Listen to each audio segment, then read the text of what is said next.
United States of America right now for fiscal year 2011. We continue to operate on these short-term COs. One of the things, the reason why I voted yes on that one, was to give the Senate the opportunity to study and vote and give a decision back on H.R. 1. As you know, they voted down H.R. 1. Other things here, how many people know about the 1099 reporting requirement of the new health care law? Any small business owner, if you have something that's $600 or higher, you have to fill out a 1099. Well, we know that that was an onerous regulation, and even the president said during his State of the Union address that he recognized that's something that had to be repealed. So therefore, we did vote in the House of Representatives to repeal that. Please call your senators and make sure that they follow through, and we can get repeal on that 1099 requirement on our small business owners. A couple other things that you see that occurred here: finding some waste and some programs out there that we're not going anywhere, especially with that refinance program with the TARP.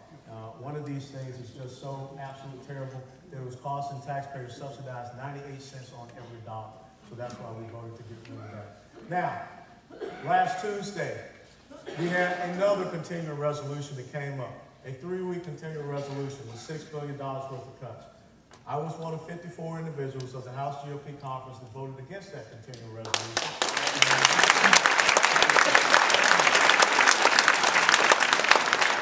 You need to understand why, and you will see later as we go through this presentation. In the month of February, the United States of America had a budget deficit of $223 billion.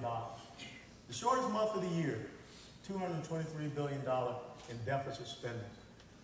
We are spending in this country $4 to about $6 billion a day. $6 billion over a 3-week period is not really anything.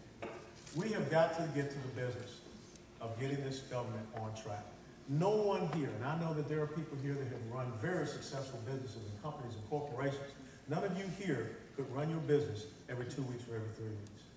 You should expect more of us, the elected representatives you send to Washington, D.C. And we have to do better, and we have to come up with better solutions. And I will not vote for another continuing resolution, and I will hammer that out in the House GOP conference. That's my commitment.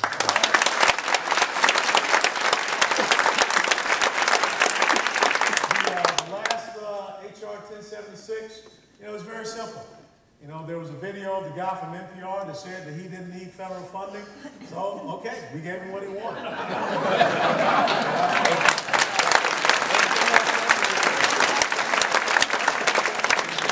Okay, some of the major legislation that was sponsored. We got to do something about the illegal immigration situation here in the United States of America. That's why we got to make E-Verify mandatory. Right now we have an unlevel sunsetting all czars.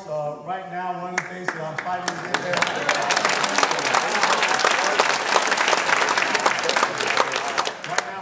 we're fighting against is the administration is trying to create a new military health care czar. So that's one. I stood up with the chairman of the Military Personnel Subcommittee, Joe Wilson from South Carolina. We're not going to allow that to happen because you have 3 surgeon generals for each force in the United States military. You also have a former brigadier general in the Army Reserve who is now head of military health care, and that's Dr. Woodson. So we're not going to allow that to happen. So we're going to try to make sure we don't have that. We've got to protect our Second Amendment rights. And here, I had a great visit down to Guantanamo Bay about 3 weeks ago. We have to make sure that we try those people in Guantanamo Bay. There is a $12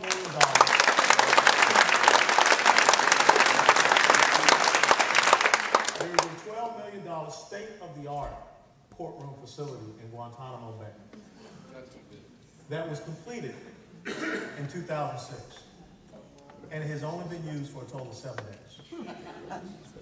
We have to do better by the American people. And I was really upset with the fact that those 15 Somali pirates who executed 4 American citizens have been read constitutional rights, and they're sitting in Norfolk, Virginia, waiting for their day in court. They should be down in Guantanamo Bay.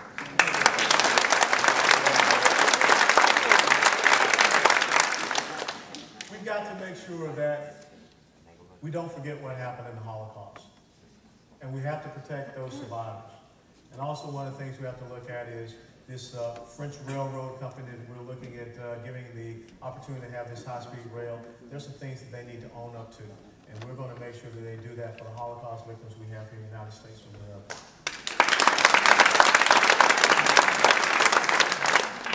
the prescription drug abuse, you know, South Florida is ground zero for these pill mills. We got to do something about that, and we're going to enact legislation to make sure that we're enforcing it from the federal level to make sure that we can help our state and our local levels. And I know that you've seen a lot of the raids that have been going on in Broward County and Palm Beach. This is Pill Mill Central, and they're using I-95 and I-75 to transit.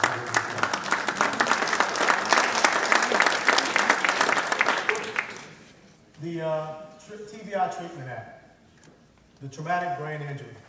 You know, these IEDs that are going on are doing an incredibly bad job on our soldiers, our sailors, our airmen, our Marines that are in these combat zones.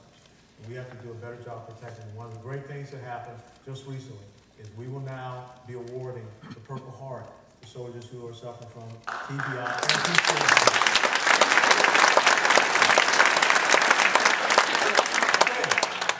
This is my first piece of legislation that was dropped last week.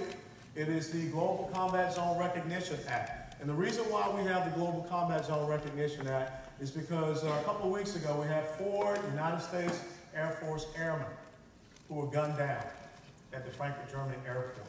2 of them were killed. What we must come to a realization is that the combat zone is not just in Iraq. It is not just in Afghanistan. It is anywhere that a member of our armed services wearing a uniform is attacked by this enemy because they are non-state, non-uniform belligerents that don't openly carry their weapons. What happened in Fort Hood, Texas, that was a jihadist attack. That's part of the combat zone. What happened in Little Rock, Arkansas, where Carlos Bledsoe gunned down 2 of our soldiers at the Little Rock recruiting station, that's part of the combat zone. We've got to recognize that to make sure that they're getting all the right proper recognition and benefits as well as for their families. So hopefully this will have a good smooth sailing through the House. It will go over to the Senate, and that's our first piece of legislation.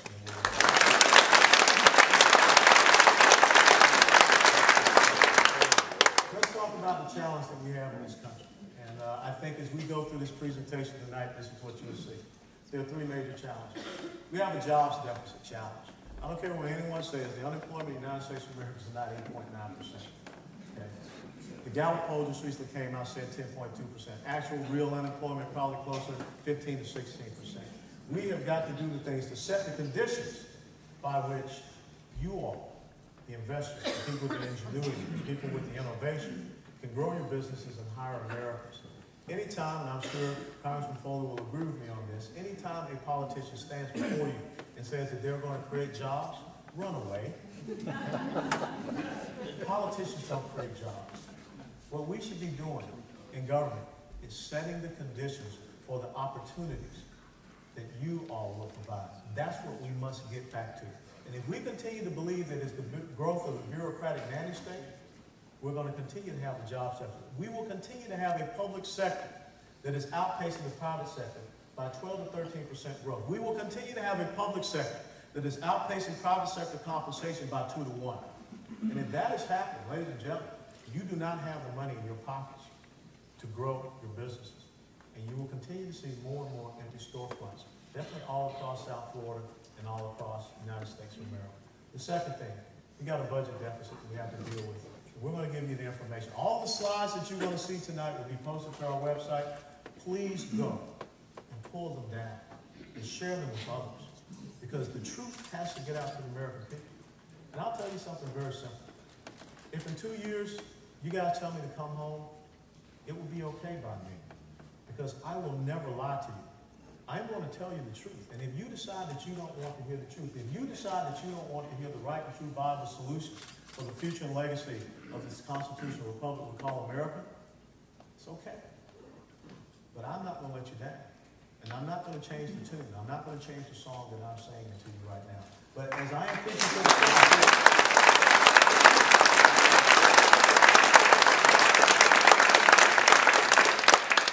as I am preaching to the choir, you all have got to go out and sing solo. Thank you. And there's a leadership deficit. Okay? We put Joe Biden in charge of the budget negotiations. The next day, Joe Biden flew to Europe. No one is at the helm of the United States of America right now. And that is the most dangerous situation. And that is why you see the